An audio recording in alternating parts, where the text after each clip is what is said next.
Budget friendly റേഞ്ചിൽ നമുക്ക് drape ചെയ്യാവുന്ന സോഫ്റ്റ് സെമി സിൽക്കിൽ ഫുൾ ബോഡി ത്രെഡ് വർക്കിലാണ് സാരി വന്നിരിക്കുന്നത്. എംബ്രോയിഡറി വർക്കിലായിരിക്കും വരുന്നത്. ബോർഡർ ഇല്ല, വിത്തൗട്ട് ബോർഡർ വന്നിട്ട് ബോഡി കംപ്ലീറ്റ് ഈ ഒരു പാറ്റേണിലാണ് ആ ഒരു വർക്ക് വരുന്നത്.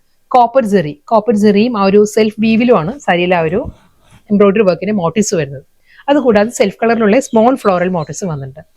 സാരിയുടെ കളർ പറയുകയാണെങ്കിൽ നല്ലൊരു മെറൂൺ ആണ് സാരിയുടെ ഷെയ്ഡ് വരുന്നത്. മെറൂണിൽ ആ മെറൂൺ ടോണിൽ തന്നെയുള്ള ഫ്ലോറൽ മോട്ടീവ്സ് ആണ് ത്രൂ ഔട്ട് ദ ബോഡി വരിക. അതുകൂടാതെ ഈ ഒരു സ്റ്റൈലിൽ കോപ്പർ ജെറി ആൻഡ് ആ ഒരു മെറൂണിലുള്ള ഫ്ലോറൽ എംബ്രോയിഡറി പാറ്റേണും വരുന്നുണ്ട്.